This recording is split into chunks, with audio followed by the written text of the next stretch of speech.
Allons-y. Il est marqué dans la paracha de la semaine, paracha de Balak, dans le Perek Kaf Dalet Pasuk Gimel, Vaïssa Meshalo Vayomar. Il tint à peu près ce langage, non, Shalom. Il est question donc de Bilham qui a ouvert sa bouche en disant un machal, une parabole. Au nom de Bilham, le fils de Béor, et au nom de la personne qui a l'œil bouché. J'ai tout marié. C'est très bien qu'il avait une œil qui est sorti de son orbite.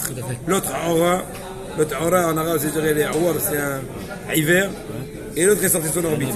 La Mishnah, dans ma Maseret Avot Perek Mishnah du tête nous dit, tout celui qui a ces trois midot là, eh ben il est l'élève d'Avraham Avinu, bien connu. Et la suite de la Mishnah, donc Aïn Tova, Ruach Nemucha, Nefesh Shfala. Et d'ailleurs on a fait une étude particulière sur cela. Et à l'inverse, Bilham, c'est mauvais œil, souffle élevé, et une âme large, qui ne rien lui suffit.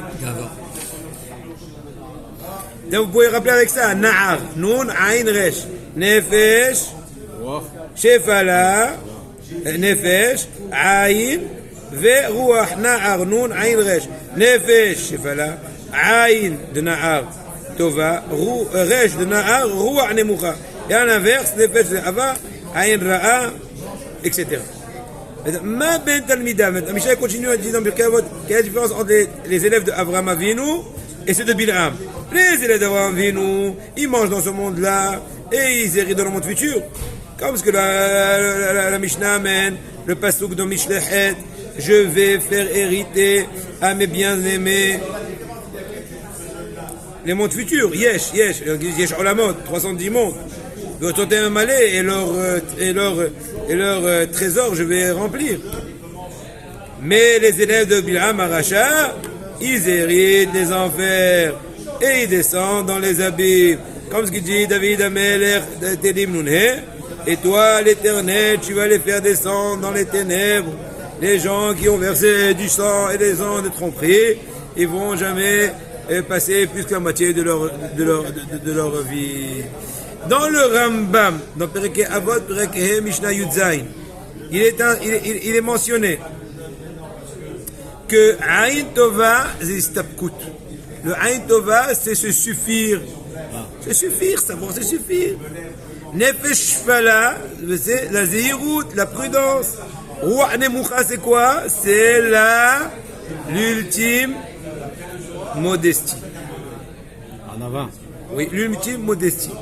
Vachalosh Asher Kenegdan, et les trois qui sont en parallèle à cela, c'est en fait courir après l'argent, c'est le Aïn Ra'a, chercher la passion, c'est Nefesh Rehava, et l'orgueil, c'est Ruach Gvoa. La question qui se pose est toute simple. On comprend bien que les élèves d'Avraham Avinu, ils vont hériter le monde futur, et les élèves de Bilham non. Pourquoi dans ce monde-là, on dit que les Talmidei d'Avraham Avinu, ils ont ce monde-là, le monde futur. Les enfants de Bilham et les Talmidei de Bilham, ils n'ont rien, ni l'un ni l'autre. Au moins qu'ils prennent Olam Hazeh quelque chose. Et c'est des gens businessmen, ils savent bien brasser les, etc. C'est la réponse. Je dis parce que je viens de lire le passage dans le Tehillim, que ils ne vont même pas passer la moitié de leur vie. Ils vont mourir à mi-parcours. Ils ont les trois facultés qui donnent qui font éjecter la personne du monde, qui les font sortir du monde, n'est-ce pas? Kin'a, ta'ava avec avod. On dit aussi bien la jalousie qui est Aïn Ra'a, ta'ava, la passion qui est Nefesh Ava, kavod, les honneurs, c'est Ruach Gvoa. Et donc sur ça, c'est Shushat Varim Otzim Dazaram, mais Kin'a ta'ava avec avod. Alors que par rapport aux élèves d'Avraham Avinu, il mentionnait qu'ils mangent dans ce monde-là. Pourquoi? Parce que puisqu'ils ont les trois facultés qui allongent la vie, qui sont exactement l'inverse de la Kin'a. C'est quoi l'inverse de la jalousie? Le bon œil. L'inverse de la passion, c'est Feshfela. Je suffit de peu, là, il se tape de Mohat. Et l'inverse du kavod, qui fait sortir la personne du monde, qui raccourcit sa vie, c'est Feshfela, l'anava. Avant Avinu, c'est marqué.